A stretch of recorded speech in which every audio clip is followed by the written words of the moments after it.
Guys, welcome back to my channel. আশা করি সকলে খুব ভালো আছো। আমি তো বিন্দাস আছি, দেখতেই পাচ্ছ সাজুগুজু করে তৈরি হয়ে গেছি। আর আমি আছি আমার মামার বাড়িতে। তার কারণ আমার মামার বাড়িতে হচ্ছে শীতলা পুজো খুব বড় করে, প্রত্যেক বছরই হয়, তেমনই এই বছরও হচ্ছে। তো এই বছর হচ্ছে একটু ছোট করেই হচ্ছে, কারণ দাদুর শরীর খারাপ, দেখতেই পেয়েছো মিনি ব্লগে। দাদুর শরীর খারাপ, তারপর বড় মামির শরীর খারাপ, আমার আরেকটা মেসোর শরীর খারাপ, পরপর এই বাড়িতে পুরো শরীর খারাপে ভরে গেছে। তো সেই কারণে এবছর একটু ছোট করে হচ্ছে, নইলে প্রত্যেক বছর খুব বড় করে অনুষ্ঠান হয়। আর এটা বাৎসরিক পুজো, প্রত্যেক বছরই হয়, তো তেমনই এবছরও হচ্ছে। তো সেই জন্য সব মাসিরা এসছে, মোটামুটি ম্যাক্সিমাম সব মাসিরা এসছে, দূরে কাছে করে সবাই চলে এসছে। তো এখন পুজো শুরু হয়ে গেছে আর আমিও চান টান করে রেডি হয়ে গেছি। তো আমি এখন প্রথমেই চলে এসেছি আমাদের পুজো যেখানে আসল জায়গা, তো সেখানে চলে এসেছি। আর মন্দিরের এখানে দেখতেই পাচ্ছ বেশি তেমন কেউ নেই, মা মামা আর সব মামিরা, আর ভিতরে বড় মামা দাদু আর দাদা ভাই বসে আছে। এখানে এখন পুজো হচ্ছে আর ওরা তিনজন মিলেই পুজোটা করছে মেনলি। আগে ছোট দাদু করতো, এখন বড় মামা করছে, তারপরে করবে আমাদের দাদা। বসে আছে, তো তিনজনে একদম পরপর বসে আছে। আর এখন মামা মা আর বোন তিনজনে মিলে গল্প করছে, আর মা একটু বোনের সাথে খেলা করছে। আর এই বোনটা হচ্ছে এই বাড়ির সব থেকে ছোটো মেম্বার আমাদের।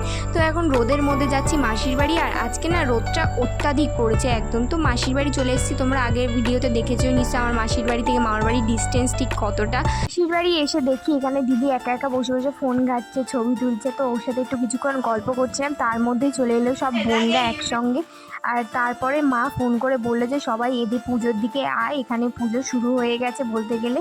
তো পুজোর এখানে এসে দেখলাম সবাই চলে এসছে, আর সব মাসিরা মামিরা মেসোরা সব চলে এসছে। এবার আমাদের পুজোর গন্ডি টন্ডি কাটা হবে, এখানে সবাই এখন বসে আড্ডা টাড্ডা দিচ্ছে। আর কিন্তু যতই যাই হোক গরম যেন কমছে না, গরমটা অত্যাধিক গরম হয়ে গেছে। তো এখন এখানে সব ছবি টবি তোলা হচ্ছিলো। পুজো ম্যাক্সিমাম অর্ধেক কমপ্লিট হয়েছে, অর্ধেক এখনও বাকি আছে। আর গরমে দেখো পুরো ঘেমে স্নান হয়ে যাচ্ছি, মানে এখানে হাওয়াও দিচ্ছে না তেমন খুব একটা। আর কড়া রোদ, তখন বাজে প্রায় 2-2:30 বাজে এরকম। এই টাইমটা ঠিক কতটা রোদ্দুর থাকে তাহলে ভাবো একবার। আর সেদিনকে তো ছিল অত্যাধিক গরম, তো সেদিনকে তো খুব কষ্ট হচ্ছিলো। তো এখন সবাই মিলে চলে এসেছি পুকুরে, আর পুকুরের জলটা এতটা খারাপ হয়ে গেছে না, তার পুকুরে সবাই নামার আগে না পরিষ্কার করে দিচ্ছে। কারণ গন্ডি কাটার আগে তো পুকুরে একবার স্নান করতে হয়, তারপর পুকুর থেকে গন্ডি কেটে কেটে উঠতে হয়। তো সেই জন্য সব জলটা আগে একটু পরিষ্কার করে দেবে, মানে যতটা জলে ওরা স্নান করবে। তো এখন সবাই ধীরে ধীরে নামছে। আর পুকুরটা না এতটা শ্যাওলা হয়ে আছে কি বলবে, কদিন পরে পরিষ্কার করা হবে। তো এখন মা সবার আগে গন্ডি কেটে উঠছে, কারণ মা মামার বাড়ির বলতে গেলে বড় মায়ের ওপরেও আছে, কিন্তু তারা তো আর গন্ডি কাটছে না। তো সেই কারণে এখানে যারা আছে তাদের মধ্যে মা বড়, তাই মা সবার আগে গন্ডি কেটে উঠছে। নাকি এটাই নিয়ম যে বড় তাকে আগে উঠতে হয় গন্ডি কেটে, তারপর সবাই আস্তে আস্তে ধীরে ধীরে উঠবে। তো সবাই দেখো এই রাস্তার মধ্যে দিয়ে গরমের মধ্যে থেকে গন্ডি কেটে কেটে যাচ্ছে। আর অনেকটা যেতে হবে, এই পুকুরটা ঘুরে সেই একটা সাদা মতো দেখতে পাচ্ছ, ওইটা হচ্ছে মন্দির, ওই অত পর্যন্ত গন্ডি কেটে আসতে হবে। তো এবার দেখো আমার এক মাসি আর মেসো দুজনে জোড়ায় গন্ডি কাটছে, ওদের তাহলে কতটা কষ্ট হচ্ছে বলো। তার মধ্যে আবার মেসোর ভীষণ শরীর খারাপ, এই শরীর খারাপের মধ্যে আবার জোড়ায় গন্ডি কাটছে, ওদের মান হচ্ছিল। আর ওদের এতটাই মাথা টাথা ঘুরছে, শরীরটা খারাপ হচ্ছে, সেই জন্য সবাই ওদের একটু ধরে ধরে দিচ্ছে। কিন্তু ওরা তাও সবটা একা একা কতটা গন্ডি কেটে কেটে এসছে, সত্যি ওদেরকে দেখে খুব খারাপই লাগছিল। তারপর এখন হচ্ছে ধুনো পোড়ানো, আর এখানে সবাই বসে আমরা এখন গল্প টল্প করছিলাম, আর সামনেই ধুনো পোড়ানোটা হচ্ছিলো। আর দেখছিলাম এখানে অনেকেই ধুনো পোড়াচ্ছে, তার মধ্যে আমার মাও ধুনো পোড়াচ্ছিল। এইটা আমার মায়ের মাথায় এখন ধুনোটা পোড়ানো হচ্ছে।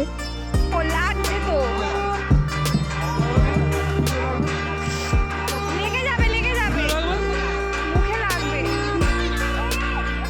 যত বিকেল হচ্ছে আস্তে আস্তে ওয়েদারটা চেঞ্জ হচ্ছে, একটু হাওয়া দিচ্ছে। আর এখানে সবাই এখন বসেছে অঞ্জলি দিতে, যারা গন্ডি টন্ডি কাটলো বা গন্ডি টন্ডি কাটিনি তারা সবাই অঞ্জলি টঞ্জলি দিল।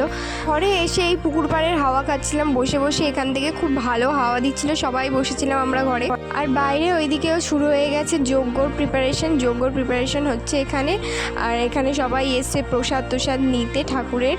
আর বাইরের ওয়েদারটা অনেক ঠান্ডা হয়েছে আগের থেকে, আর এখন খুব সুন্দর হাওয়া দিচ্ছে না, বাইরে বসে থাকতেও আরাম হচ্ছে। আর এখানটায় এই সব প্রসাদ দেওয়া হচ্ছে, আর সবাই লাইন দিয়ে এখান থেকে প্রসাদ নিচ্ছে। এখানে মাসি মামি সবাই একসঙ্গে বসে প্রসাদ দিচ্ছিল। মামার বাড়ি এলে তো এই সময় মাঠে আসতেই হবে, এই সময়টা হচ্ছে সব থেকে ফেভারিট সময় মামার বাড়িতে এইখানে আসার।